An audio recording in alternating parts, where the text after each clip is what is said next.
सुप्रभात बच्चों, वर्ग दसम के सभी बच्चे ध्यान देंगे। मनु भंडारी का आत्मकथ्य एक कहानी, यह भी यहाँ तक पढ़ाया जा चुका है, यहाँ ध्यान देंगे।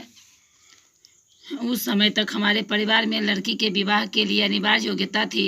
उम्र में 16 वर्ष और शिक्षा में मैट्रिक।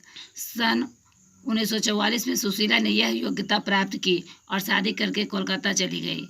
देखिए, उस समय का रीति रिवाज था। लेखिका अपने परिवार के बारे में करे कि उस समय परिवार में लड़की के विवाह के लिए योग्यता, अनिवार्य योग्यता एकदम जरूरी 16 वर्ष और शिक्षा मैट्रिक।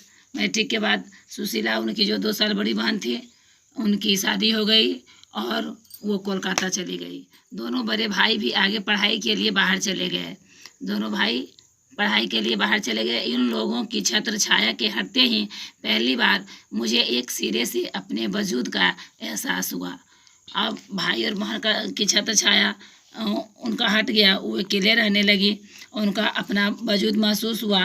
पिताजी का ध्यान भी पहली बार मुझ पर केंद्रित हुआ। अब ये लेखिका कह रही है कि ऐसे तो पिताजी सारे बच्चे में घुले मिले रहते थे, मेरी और उनका ध्यान नहीं था, लेकिन भाई बहन के हटते ही पिताजी का ध्यान भी मेरे ऊपर केंद्रित हुआ। लड़कियों को जिस उम्र में स्कूली शिक्षा के साथ साथ सुघड़ गृहिणी और कुशल पाक शास्त्री बनाने के नुस्खे जुटाए जाते थे, पिताजी का आग्रह रहता था कि मैं रसोई से दूर ही रहूं। रसोई को वे भटिया खाना कहते थे और उनके हिसाब से वहाँ रहना अपनी क्षमता और प्रतिभा को भट्टी में झोंकना था। एकदम बिल्कुल सही बात है कि ये लेखिका के पिताजी जो कह रहे हैं कि लड़की का स्कूली शिक्षा के साथ साथ सुघड़ गृहिणी बनने का भी एक समय रहता है, क्योंकि उसे पराए घर जाना होता है।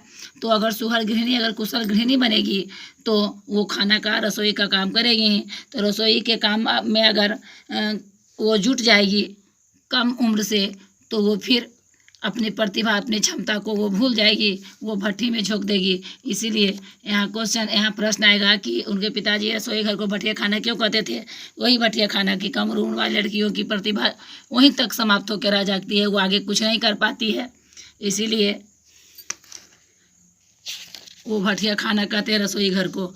और घर में आए दिन विभिन्न राजनीतिक पार्टियों के जमावड़े होते थे और जमकर बहसें होती थी। उनके घर में उस समय आज़ादी का जुनून, आज़ादी की लड़ाई छिड़ी हुई थी। राजनीतिक पार्टियों के लोग उनके घर में हमेशा आते रहते थे, बहसें होती रहती थी। बहस करना पिताजी का प्रिय सगल था। चाय पानी या नाश्ता देने जाती तो पिताजी मुझे भी वहीं बैठने को कहते।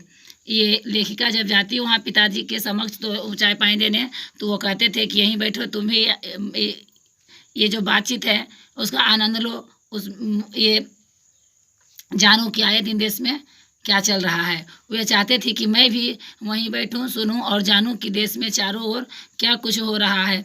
देश में हो भी तो कितना कुछ रहा था।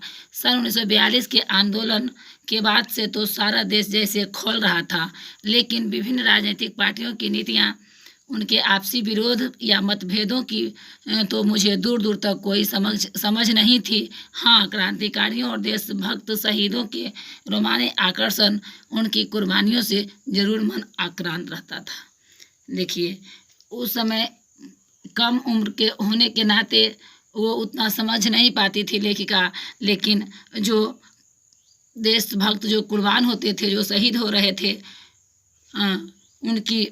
उनका समर्पण देखकर ये कांप उठते थे, मन उनका आक्रांत रहता था, भयभीत हो जाता था। आज तक इतना ही, फिर अगले वीडियो में।